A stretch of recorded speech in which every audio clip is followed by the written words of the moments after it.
नमस्ते दोस्तों इमेजिन कीजिए एक ऐसी जगह जहां हर कोने में सीसीटीवी कैमरास हैं, बड़े बड़े गेट्स हैं, हर आने जाने वाले की एंट्री रजिस्टर में होती है। Gated societies, right? हमें लगता है कि इन ऊंची दीवारों के पीछे हम सेफ हैं, लेकिन क्या हो अगर खतरा बाहर से नहीं बल्कि उन्हीं दीवारों के अंदर पहले से बैठा हो। 17 दिसंबर 2025 की वो रात बिल्कुल नॉर्मल लग रही थी। औरा चिमरा हाउसिंग सोसाइटीज के अंदर जो हो रहा था उसने पूरे देश को हिलाकर रख दिया। ये कहानी है 48 साल की दीपशिखा शर्मा की। एक लैंडलेडी, एक माँ और एक प्रॉपर्टी ओनर। वो अपने ही सोसाइटी की एक फ्लैट में रेंट कलेक्ट करने गई थी और वो वापस आई ही नहीं। अगली सुबह जो मिला वो एक बड़ा सा सूटकेस था। लेकिन दोस्तों, ये वीडियो सिर्फ एक मर्डर मिस्ट्री नहीं है। आज हम उस डार्क रियलिटी को एक्सप्लोर करेंगे जो हमारे मॉडर्न अर्बन लाइफस्टाइल के पीछे छुपी है। क्यों एक 90,000 रुपए का रेंट डिस्प्यूट इतनी बड़ी रंजिश बन गया कि बात मौत तक जा पहुंची। इस इंसिडेंट ने हमारे प्राइवेट सिक्योरिटी और गेटेड कम्युनिटी ट्रस्ट पर एक बहुत बड़ा सवाल खड़ा कर दिया है। रिसर्च पॉइंट ऑफ व्यू से देखा जाए तो ये केस अर्बन इकोनॉमिक स्ट्रेस का एक परफेक्ट और डरावना एग्जाम्पल है। शहरों में बढ़ता खर्चा और लोगों की स्टेटस एंजाइटी यानी दिखावे की चाह कैसे उन्हें एक मेंटल ब्रेकडाउन पॉइंट पर ले जाती है। हम सिर्फ ये नहीं देखेंगे कि क्या हुआ, बल्कि ये भी समझेंगे कि क्यों और कैसे हुआ। कौन थे वो लोग, क्यों उनका गुस्सा रेंट रेज में बदल गया, और सबसे बड़ा सवाल, क्या हमारी सोसाइटीज में मैंडेटरी टेनेंट वेरिफिकेशन सिर्फ एक फॉर्मेलिटी बनकर रह गया है? यहाँ एक बहुत बड़ा सिक्योरिटी पैराडॉक्स है। पैराडॉक्स ये कि गेट पर तो सिक्योरिटी गार्ड्स हैं जो आउटसाइडर्स को रोकता है, लेकिन सोसाइटी के अंदर जो आइसोलेशन है, जो लोग एक दूसरे को जानते हैं, वही आइसोलेशन लीथल वायलेंस को जन्म देती है। गेटेड एन्क्लेव हमें सेफ्टी की फीलिंग तो देते हैं, पर क्या वो सच में सेफ रखते हैं या फिर ये सिर्फ एक इल्यूजन है? आज हम सूटकेस मर्डर की वो हॉरिफाइंग डिटेल से लेकर पुलिस की फोरेंसिक रिकंस्ट्रक्शन तक हम सब कुछ डिकंस्ट्रक्ट करेंगे। तो चलिए शुरू करते हैं इस केस की फोरेंसिक और psychological deconstruction. So stay tuned, क्योंकि जो दिखता है वो हमेशा सच नहीं होता। दोस्तों, किसी ने सच ही कहा है, आप अपने दुश्मन से तो बच सकते हैं लेकिन पड़ोसी से नहीं। अब हम बात करेंगे उन स्टेक होल्डर्स की जिन्हें इस ट्रैजिक इंसिडेंट ने हमेशा के लिए बदल दिया। कौन थी दीपशिखा शर्मा और कौन थे अजय और आकृति गुप्ता? क्या ये लोग सच में क्रिमिनल्स थे या फिर इन्हें सर्कमस्टांसेस ने मजबूर कर दिया? सबसे पहले मिलते हैं दीपशिखा शर्मा से। 48 साल की दीपशिखा औरा चिमरा सोसाइटी के एम ब्लॉक फ्लैट 105 में अपने पति उमेश शर्मा के साथ रहती थी। वो सिर्फ एक रेसिडेंट नहीं बल्कि एक लैंडलॉर्ड भी थी। एनसीआर में ये बहुत कॉमन है। लोग मल्टीपल फ्लैट्स खरीदते हैं, उन्हें रेंट पर दे देते हैं ताकि एक स्टेडी इनकम बनी रह सके। लेकिन क्या आपने कभी सोचा है कि एक लैंडलॉर्ड और टेनेंट का रिश्ता कितना डेलिकेट होता है? एक तरफ फाइनेंशियल सिक्योरिटी और दूसरी तरफ वो प्रेशर जो महीने के हर फर्स्ट डेट को शुरू होती है। दीपशिखा के लिए वो रेंट उनका इन्वेस्टमेंट था, पर उनके टेनेंट्स के लिए वो एक बोझ बन चुका था। अब आते हैं हमारे सस्पेक्ट्स पर, अजय और आकृति गुप्ता। पिछले 5-6 महीनों से ये लोग फ्लैट F506 में रहते थे। देखने में ये एक बिल्कुल नॉर्मल प्रोफेशनल कपल थे, लेकिन दीवारों के पीछे मौत का खेल चल रहा था। पुलिस की मानो तो ये कपल एक्सट्रीम मेंटल प्रेशर और स्टेटस एंजाइटी से गुजारा कर रहा था। दोस्तों, ये स्टेटस एंजाइटी बहुत खतरनाक चीज है। राजनगर एक्सटेंशन जैसे लग्जरी इनक्लेव में रहने का मतलब है बड़ी गाड़ियां, ब्रांडेड कपड़े और एक स्टैंडर्ड मेंटेन करना। अजय और आकृति का रेंट 18,000 रुपए महीना था। सुनने में शायद कम लगे, पर पिछले 5 महीनों में उन्होंने एक पैसा भी नहीं दिया था। टोटल डेप्ट 90,000 रुपीज। सोचिए, जब जेब में पैसा ना हो और सोसाइटी में इज्जत बचानी हो तो दिमाग कैसे काम करता है? उनका गुस्सा दीपशिखा पर नहीं बल्कि अपनी फाइनेंशियल फेलियर पर था और उसका शिकार हो गई दीपशिखा। 17 दिसंबर की शाम अजय ने दीपशिखा को फोन किया, कहा कि भाभी आप आ जाइए, रेंट सेटल कर लेते हैं। दीपशिखा को लगा कि चलो 5 महीने का इंतजार खत्म हुआ। वो 5th फ्लोर पर गई। F506 का दरवाजा खुला और वही मौत उनका इंतजार कर रही थी। पुलिस ने फोरेंसिक रिकंस्ट्रक्शन के हिसाब से वहां कोई गन या चाकू नहीं, ये एक असॉल्ट ऑफ अपॉर्चुनिटी था, यानी गुस्से में जो मिला वही हथियार बना दिया गया। सबसे पहले उन पर एक प्रेशर कुकर या किसी भारी पैन से सिर पर वार किया गया। किचन में रखा एक आम सा कुकर, सोचिए हमारे घरों में जो चीजें रोज खाना बनाने के काम आती है वही किसी मौत का हथियार बन गई। सर पर इतनी जोर से चोट लगी कि दीपशिखा वहीं गिर पड़ी। पर सस्पेक्ट्स वहीं नहीं रुके, उन्होंने एक दुपट्टा उठाया और उनका गला घोट दिया जब तक उनकी सांसें थम नहीं गई। अब शुरू होता है इस केस का सबसे डरावना हिस्सा। दीपशिखा की मौत हो चुकी थी और अजय और आकृति के सामने एक लाश थी। उन्होंने वही किया जो आजकल अर्बन इंडिया में एक सूटकेस मर्डर आर्केटाइप बन चुका है। उन्होंने दीपशिखा की बॉडी को एक बड़े से लाल सूटकेस में ठूंस दिया। सस्पेक्ट का प्लान सिंपल था, बॉडी को शॉपिंग ट्रॉली या ऑटो रिक्शा में डालकर सोसाइटी से बाहर ले जाना और कहीं सुनसान जगह पर डंप कर देना।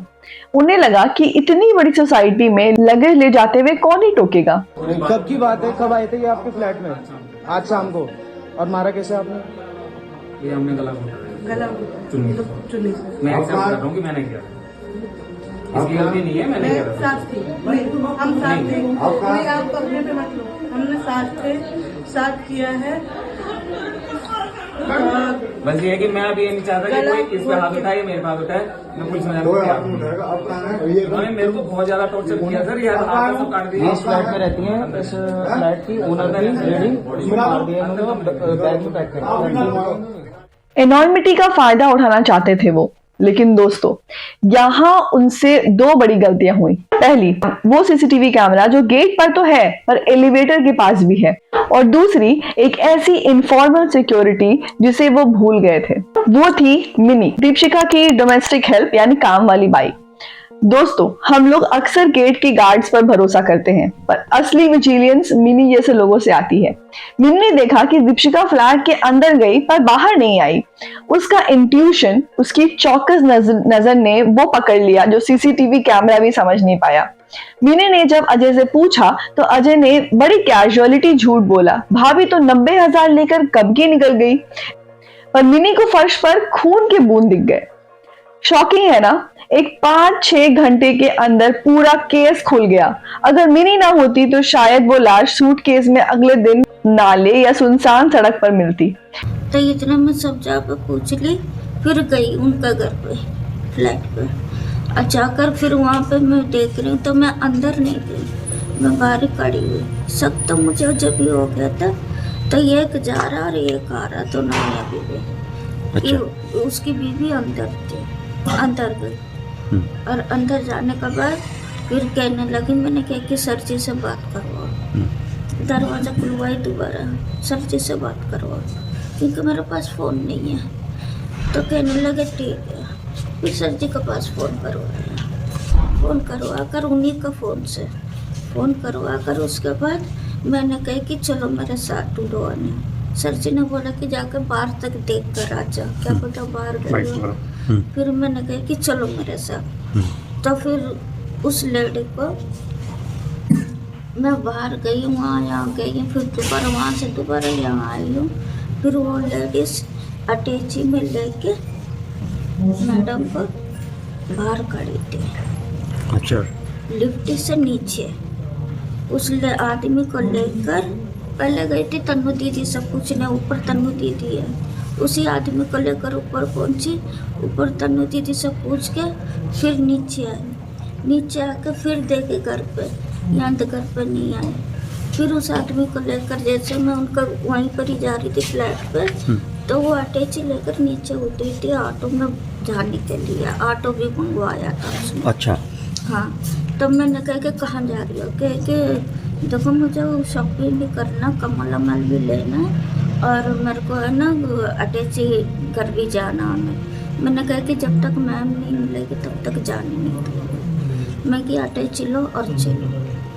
और उसके बाद ऑटो में से वो अटैची लेकर फिर लिफ्ट में दोनों को साथ में ऊपर गई हूँ। दोस्तों अभी तक हमने देखा कि क्या हुआ, लेकिन अब सवाल ये है कि क्यों हुआ और कैसे उन ऊंची दीवारों के पीछे मौत की साजिश इतने साइलेंट तरीके से कामयाब हो गई। अब हम इस क्राइम की ज्योग्राफी, इसकी टाइमिंग और सबसे इंपॉर्टेंट उन सस्पेक्ट्स के दिमाग के अंदर चल रहे रेंट रेज को डायसेक्ट करेंगे। सबसे पहले बात करते हैं गेटेड कम्युनिटी के पैराडॉक्स की। हम करोड़ों में रुपए खर्च करते हैं ऐसे सोसाइटीज में घर लेने के लिए क्योंकि हमें लगता है कि गेट्स पर खड़े गार्ड्स हमें हर खतरे से बचाएंगे, लेकिन दीपशिखा शर्मा के लिए ये गेटेड सिक्योरिटी ही उनका बड़ा धोखा बन गई। दीपशिखा एम ब्लॉक में रहती थी, उसका रेंटल फ्लैट एफ ब्लॉक में था। जब वो अपने घर से निकली तो वो टेक्निकली सोसाइटी से बाहर नहीं गई थी। उनके दिमाग में एक फॉल्स सेंस ऑफ सिक्योरिटी थी।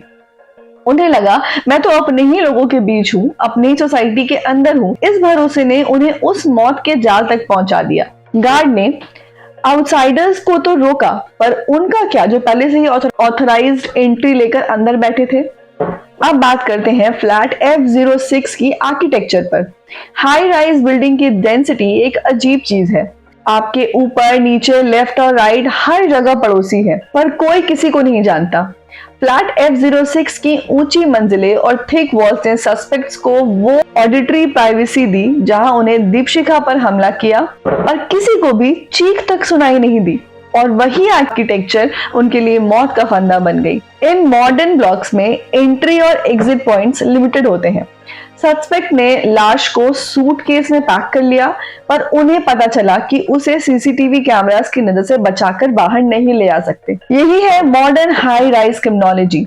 आपका फ्लैट आपका साइलेंट कॉर्नर तो बन सकता है, पर सोसाइटी का सर्विलियंस नेटवर्क उसे आपके लिए जेल बना देते हैं।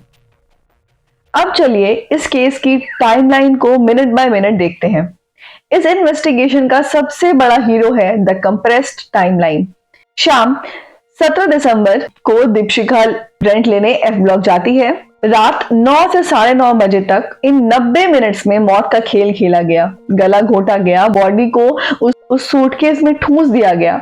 रात को 10:45 PM में ये टर्निंग पॉइंट जब दीपशिखा फोन नहीं उठाती तो उनके पति उमेश और मेड मिनी को अननेचुरल इंट्यूशन होता है, और रात 11:30 बजे सिर्फ 6 घंटे के अंदर पुलिस आकृति और अजय को अरेस्ट कर लेती है।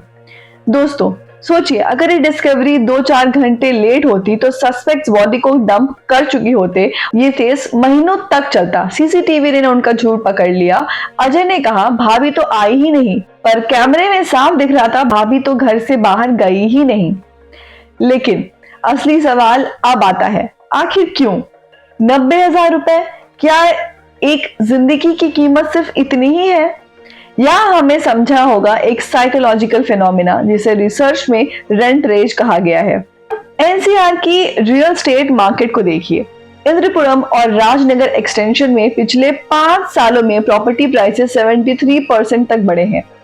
यहाँ रहना एक स्टेटस सिंबल है। आकृति और अजय के लिए वो रेंट का एरियर सिर्फ पैशन का डिफ्लेक्ट नहीं था, वो उनकी सोशल आइडेंटिटी पर एक चोट थी।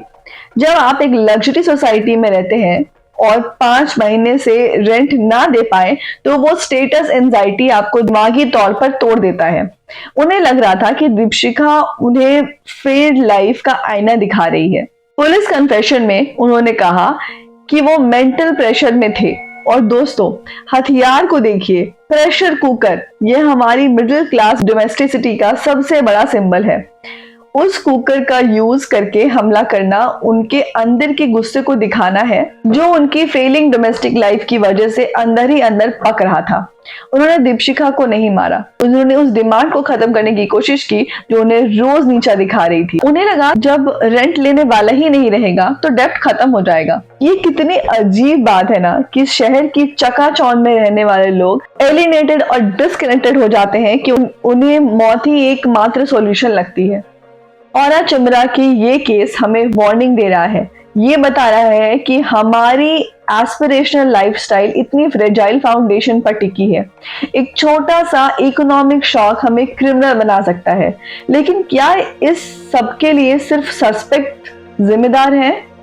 क्या हमारा सिस्टम हमारी AOAs के और टेनेंट्स वेरिफिकेशन रूल्स बनाने के लिए उतने ही दोषी नहीं है? आगे हम बात करेंगे उस सिस्टमेटिक फेलियर्स की जिन्होंने इस मर्डर का रास्ता साफ किया। क्यों लैंडलॉर्ड 50 रुपए की वेरिफिकेशन से भी बचते हैं। स्टे ट्यून्ड, क्योंकि ये आपकी सेफ्टी का सवाल है। अब वक्त आ गया है उस पूरे इन्वेस्टिगेशन को कंक्लूड करने का। अब हम बात करेंगे उस सिस्टमेटिक फेलियर की जिसने अजय और आकृति जैसे लोगों को मौका दिया और कैसे हम अपने हाई राइज लाइफस्टाइल को सच में सेफ बना सकते हैं। दोस्तों, अब तक हमने देखा कि औरा चेम्बरा में उस रात क्या डरावने हादसे हुए और उन सस्पेक्ट्स का दिमाग किस तरह से काम कर रहा था। लेकिन क्या ये मर्डर सिर्फ 2 लोगों की रेंट रेज का नतीजा था या फिर ये हमारे सिस्टम की उन डरों की वजह से हुआ है जिन्हें हम अक्सर इग्नोर कर देते हैं। अब हम उन सिस्टमेटिक फेलियर्स को एक्सप्लोर करेंगे जो शायद आपके और हमारी सोसाइटी में भी मौजूद है। और सबसे बड़ा सवाल, क्या हम अगला औरा चेम्बरा होने से रोक सकते हैं? आपने कभी सोचा है कि जब हम नए टेनेंट्स रखते हैं तो पुलिस वेरिफिकेशन क्यों नहीं करवाते? गाजियाबाद पुलिस की रिसर्च के मुताबिक ज्यादातर लैंडलॉर्ड सिर्फ 50 रुपए की फीस और थोड़ी सी पेपर वर्क से बचने के लिए ये स्टेप्स स्किप कर देते हैं। क्यों? क्योंकि कुछ लोग टैक्स सिक्योरिटी से डरते हैं। उन्हें लगता है कि अगर पुलिस रिकॉर्ड्स में रेंट एग्रीमेंट आया तो इनकम टैक्स की नजर पड़ जाएगी। और कुछ लोग तो बस लेजी होते हैं। लेकिन दोस्तों, यही ब्लाइंड स्पॉट मौत का रास्ता साफ करती है। अजय और आकृति का वेरिफिकेशन अगर ढंग से हुआ होता तो शायद उनके पुराने बैकग्राउंड, उनकी फाइनेंशियल इंस्टेबिलिटी पहले ही सामने आ जाती। वेरिफिकेशन सिर्फ एक कागज नहीं है, ये आपकी लाइफ इंश्योरेंस है। अब सुनिए सबसे इंपॉर्टेंट बात, अगर आप गाजियाबाद या एनसीआर में लैंडलॉर्ड हैं और आपने वेरिफिकेशन नहीं कराई है तो आप सिर्फ गलती नहीं कर रहे हैं, आप क्राइम कर रहे हैं। दीपशिखा शर्मा मर्डर के बाद पुलिस ने साफ कर दिया है कि सेक्शन 188 आईपीसी, इसका मतलब है कि अगर आपका टेनेंट कोई क्राइम करता है और आपने उसका वेरिफिकेशन नहीं कराया तो पुलिस सीधा आपको अरेस्ट कर सकती है।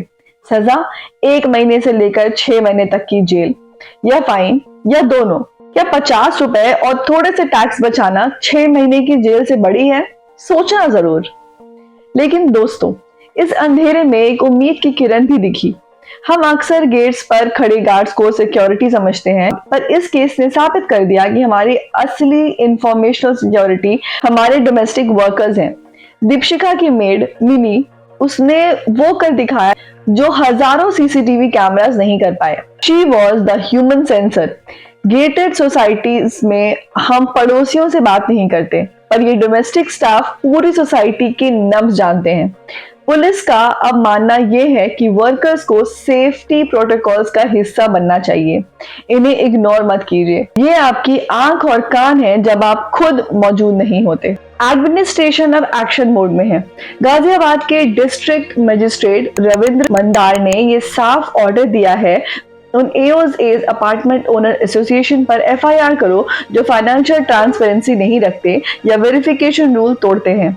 औरा चेम्बरा जैसे हादसों के बाद अब सिक्योरिटी सिर्फ गेट पर नहीं बल्कि डिजिटल होने जा रही है। अथॉरिटीज ने कुछ क्रिटिकल पॉलिसी एडजस्टमेंट सजेस्ट किए हैं जो आपको अपने एओए मीटिंग में जरूर उठाने चाहिए। Digital visitor logs, manual register को कचरे में फेंकिए। रियल टाइम फोटो और फोन वेरिफिकेशन वाला सिस्टम अब कंपलसरी होना चाहिए। Second, panic button. क्या आपके बेडरूम में कोई ऐसा बटन है जो सीधे सिक्योरिटी डेस्क या नॉर्मल पुलिस स्टेशन से जुड़ा हो? हाई राइज यूनिट्स में इसकी जरूरत है ताकि एक फोन कॉल करने के वक्त ना होने पर भी आप हेल्प बुला सकें।